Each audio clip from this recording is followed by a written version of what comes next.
Good afternoon. I begin by recognizing both Dr. Breyer, Dr. Biden, and for being here. And I can't tell you, this is sort of a bittersweet day for me. Justice Breyer and I go back a long way, all the way back to the mid-'70s when he first came on the Judiciary Committee, but that's another story. I'm here today to express the nation's gratitude to Justice Stephen Breyer for his remarkable career of public service and his clear-eyed commitment to making our country's laws work for its people. And our gratitude extends to Justice Breyer's family for being partners in his decades of public service. In particular, I want to thank his wife, Dr. Joanne Breyer, who is here today and who has stood by him for nearly 6 decades. And with her fierce intellect, good humor, and enormous heart. I thank you. The country owes you as well. And Stephen Breyer's public service started early. He served in the United States Army as a teenager and in all 3 branches of the federal government before he turned 40. They were the good old days, weren't they? And as he was a law clerk at Supreme Court Justice Goldberg, a prosecutor in the Department of Justice, a member of the Watergate prosecution team. And I first met Stephen Breyer when I was a senator on the Judiciary Committee, and he started off as taking care of one of the subcommittees for Teddy, but then became chief counsel during his tenure as Ted's chairmanship of the Judiciary Committee. Beyond his intellect and hard work and legal insight, he was famous for biking across Washington virtually every day for a face-to-face meeting with a Republican chief counsel, the ranking Republican counsel. And over breakfast, they discussed what would they do for the country together. Whereas in those days, we tried to do things together. That spirit stuck with me when I took over the Judiciary Committee as chair after Senator Kennedy's tenure. And it was my honor to vote to confirm Justice Breyer to serve in the United States Supreme Court, or the Court of Appeals first, in 1980. And then 14 years later, in 1994, I got to preside as chairman of the Senate Judiciary Committee over his Supreme Court confirmation hearings. We were joking with one another when he walked in. Did we ever think that he would have served decades on the court and I'd be president of the United States when the day he came in to retire? And he looked at it, anyway, I won't tell you what he said. I'm joking. But I was proud and grateful to be there at the start of this distinguished career in the Supreme Court. And I'm very proud to be here today on his announcement of his retirement. You know, during his confirmation hearings way back in 1994, nominee Stephen Breyer said, quote, "The law must work for the people." He explained to us his faith that our complex legal system has a single purpose: tell people who make up our country. It was a different time, of course, but his brilliance, his values, his scholarship are why Judge Breyer became Justice Breyer by an overwhelming bipartisan vote at the time. Today, Justice Breyer announces his intention to step down from active service after 4 decades on the federal bench and 28 years on the United States Supreme Court. His legacy includes his work as a leading scholar and jurist in administrative law, bringing his brilliance to bear to make government run more efficiently and effectively. It includes his stature as a beacon of wisdom on our Constitution and what it means. And through it all, Justice Breyer has worked tirelessly to give faith to the notion that the law exists to help the people. Everyone knows that Stephen Breyer has been an exemplary justice, fair to the parties before him, courteous to his colleagues, careful in his reasoning. He's written landmark opinions on topics ranging from reproductive rights to health care, to voting rights, to patent law, to laws protecting our environment and the laws that protect our religious practices. His opinions are practical, sensible, and nuanced. It reflects his belief that the job of a judge is not to lay down a rule, but to get it right. Justice Breyer's law clerks and his colleagues, as many of the press here know, describe him and his work ethic, his desire to learn more, his kindness to those around him, and his optimism for the promise of our country. And he has patiently sought common ground and built consensus, seeking to bring the court together. I think he's a model public servant in a time of great division in this country. Justice Breyer has been everything his country could have asked of him. And when he appeared before the Judiciary Committee almost 3 decades ago, we all had high hopes for the mark he would leave on history, the law, and the Constitution. And he's exceeded those hopes in every possible way. Today is his day, our day to commend his life of service and his life on the court. But let me say a few words about the critically important work of selecting his successor. Choosing someone to sit in the Supreme Court, I believe, is one of the most serious constitutional responsibility a president has. Our process is going to be rigorous. I will select a nominee worthy of Justice Breyer's legacy of excellence and decency. While I've been studying candidates' backgrounds and writings, I've made no decision except one. The person I will nominate will be someone with extraordinary qualifications, character, experience, and integrity. And that person will be the first Black woman ever nominated to the United States Supreme Court. It's long overdue in my view. I made that commitment during the campaign for president, and I will keep that commitment. I will fully do what I said I'd do. I will fulfill my duty to select a justice, not only with the Senate's consent, but with his advice.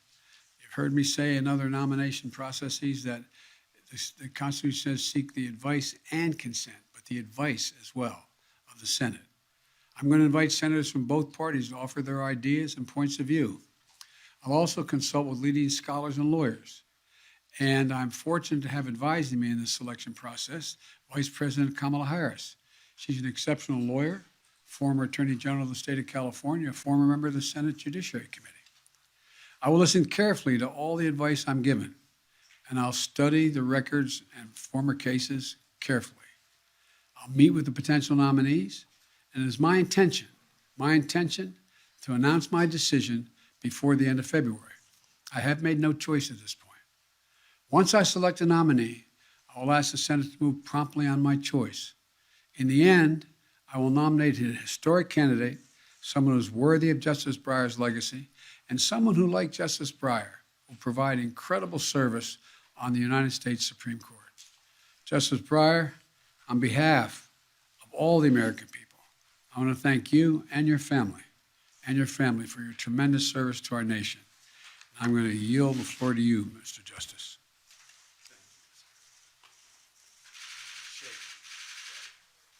Thank you, Mr. President. That was terribly nice.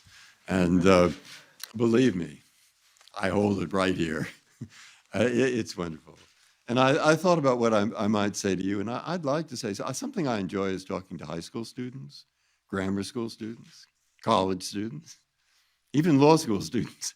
And they'll come around and ask me, what is it you find particularly meaningful about your job? What sort of gives you a thrill? And that's not such a tough question for me to answer. It's the same thing. Day one, almost, up to day I don't know how many. But what I say to them is, look, I sit there on the bench, and after we hear lots of cases, and after a while, the impression, it takes a while, I have to admit, but the impression you get is, as you well know, this is a complicated country.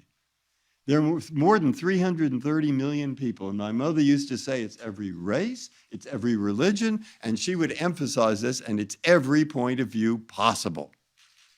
And it's a kind of miracle when you sit there and see all those people in front of you, people that are so different in what they think, and yet they've decided to help solve their major differences under law. And when the students get too cynical, I say, go look at what happens in countries that don't do that. And that's there. I can't take this around in my job. People have come to accept this Constitution, and they've come to accept the importance of a rule of law. And I want to make another point to them.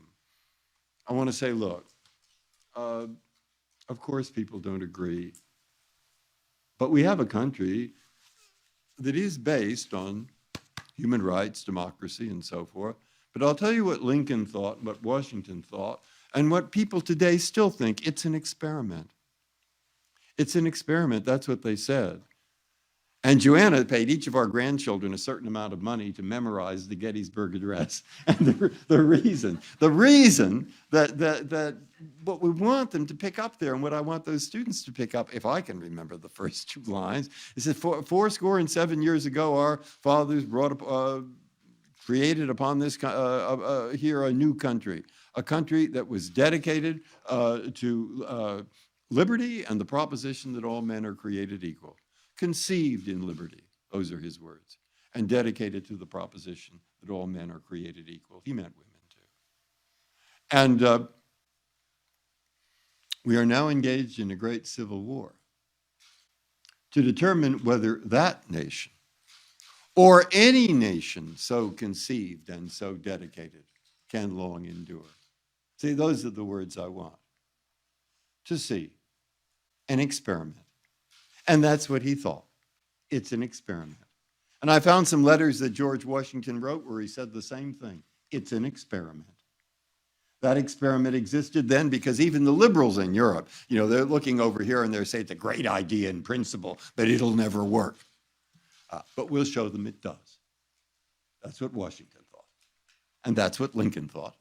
And that's what people still think today. And I say, well, I want you, and I'm talking to the students now. I say, I want you to pick just this up. It's an experiment that's still going on. And I'll tell you something. You know who will see whether that experiment works? It's you, my friend.